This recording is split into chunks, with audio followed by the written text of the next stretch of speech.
going to open a page in my adolescent dog book, and I'm going to talk about how to wean treats, because in class environments I don't have time to do this, and often in private training people do not follow through all the way. They as soon as they see progress, they seem to back off and stop making appointments. But it's important that you know how to do this, because I don't want you to be dependent on treats, and I don't want your dog to be dependent on treats. And when I say treat, what I use is food.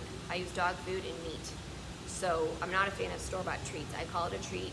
Historically, it's click and treat. That's just a phrase that we use, and it's stuck in my head too. All right, so in my book it says, when you are confident in your ability to communicate clearly and lead your dog, and your dog's behavior is reliable and consistent, the clicker or yes marker is no longer necessary unless you decide to add new behaviors to your dog's repertoire. So I use the clicker and the food to establish a reliable behavior. Reliable is maybe 8 to 9 times out of 10. If I say it once, the dog does it 80 to 90% of the time, first time I say it. At that point, I don't need to click and treat anymore in the same way. All right, so here are some points. Your dog's behavior will need to be reinforced for life to keep his new manners. What's reinforcement? Reinforcement is looking at your dog, talking to your dog, touching your dog, asking your dog to do a behavior linked to food rewards. They call that service. And feeding. Feeding the dog, throwing a ball for the dog, giving the dog something that it finds reinforcing. And that could be, that's per dog. What is your dog like? If your dog loves tennis balls, then call it to you, come, sit down, throw the tennis ball. You've just reinforced 3 behaviors. All right, you do this by praising him with words, offering real-life rewards such as petting, play, toys, and walks, and random reinforcement on a variable schedule. In other words, an unpredictable treat schedule while you proof your dog's newly learned behaviors. So, phase 1, food for everything. Phase 2, rewards for everything, but not always food. The food is now on a random reinforcement schedule, which means it's up to you, no particular pattern. Take your time with this phase. Proofing is an important part of training your dog. Think of random reinforcement like a slot machine. People will sit at one for hours, pulling the handle, now it's a button I guess, pushing a button, only winning every once in a while. This is an example of random reinforcement on a variable schedule. It works because it taps into the psychology of wanting stuff and dopamine. Give your dog a treat when you decide, but not every time. If your dog does an amazing recall without hesitation, please pay him. I have been known to run into my house, into the fridge, and look for something delicious for my dog because it impressed me. Keep doing that. Your dog deserves it. If your dog does an amazing, I already did that. Continue to talk, touch, and look at your dog when he behaves well. These are all effective reinforcements for a trained dog. They are not enough to do the training, but they're enough to keep the behaviors solid. Good job, I love you so much. What a good baby. All those things are wonderful, aren't they? There's no dog that does not need a treat once in a while to keep him motivated. There's nothing wrong with feeding your dog. You have to feed him every day anyway. So take a pile of his food and put it someplace else and use it to reinforce the behaviors that you like rather than just putting it in his dog bowl. It drives me insane when people complain about this. It just doesn't make any sense. You're feeding him anyway. Use the food to reinforce the behaviors that you want. Period. Don't get all stuck in it. Pay attention to the amount of reinforcement your dog receives.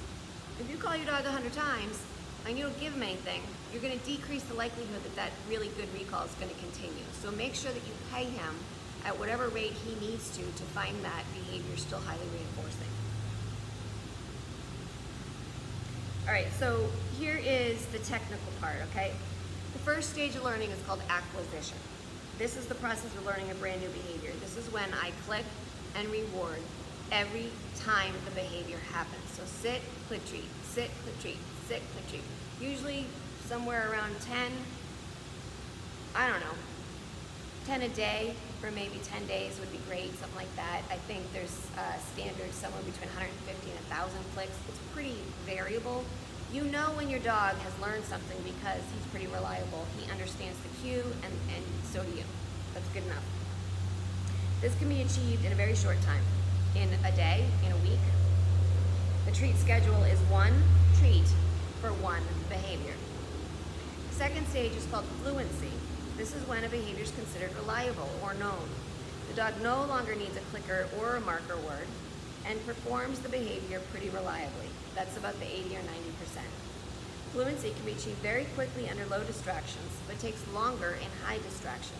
So if somebody says to me, my dog doesn't come when called, I'm going to need to know under what circumstance I'm talking about.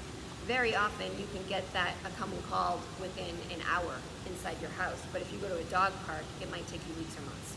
Depends. So in fluency, it's one behavior equals one reward, but it may not always be food. Proofing is the third and the longest stage of learning. This is the part that most people do not understand. They don't get the lesson in it. They don't take the time to master it. But this is the most important part of training in order to lose the food and keep the behaviors. Proofing, at the proofing stage, the behavior is solid. You have a lot of trust in the reliability of your dog. Food rewards are on a random reinforcement schedule. That's when you want to.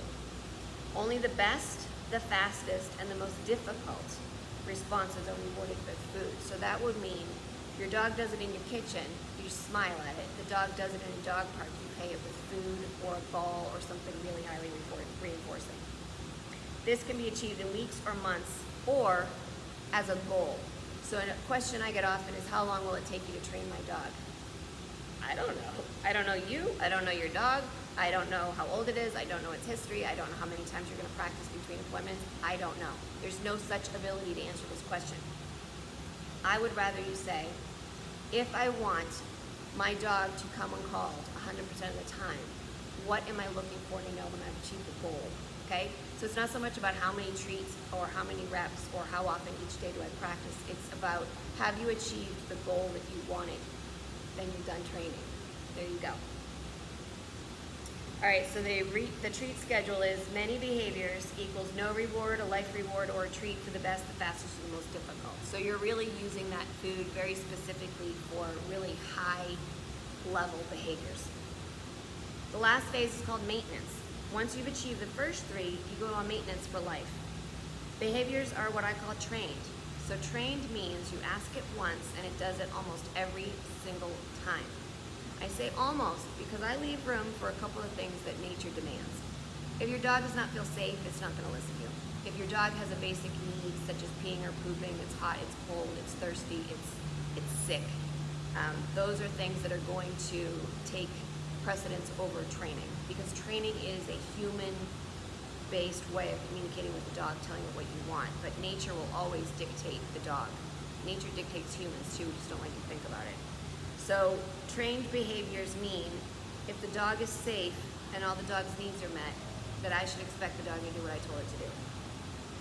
At this point in maintenance, you reward the behaviors with petting, play, access to the outdoors, on walks, car rides, toys, etc. So there are many ways to reward behavior in life. One of the greatest is being with you. Don't forget your power. Food rewards are given when I want them, but only on particular schedule and not required. For the rest of the dog's life, I still give my dog food from my hands probably every day because I love her, and there's always something that I want to reinforce. Life will throw you curveballs, so you really can never be 100% done. There's no such thing as 100% trained because it's a living thing. The environment changes, the variables change, moods change, age changes, the brain changes. So sometimes you go back a step and then you climb that training ladder again. But generally, it's a formula that really, really works. So that's the way to wean treats. I really feel like if you start as a puppy, it's probably going to take you 2 or 3 years to really have a professionally trained dog. Most people spend about, 6, 7, 8 months kind of focused on it, and then they become lax. You need to remember, as long as your dog is still growing and developing, you need to be training it, because otherwise its brain and the environment is going to train the dog for you. I hope this helps. Do not become food dependent. Last thing, if you're wearing food, don't stick your hand in first. That is bad form, and that creates a pattern of behavior that you're training yourself to get food Ask your dog, sit, go get the food, give it to the dog. That's the beginning of the weaning.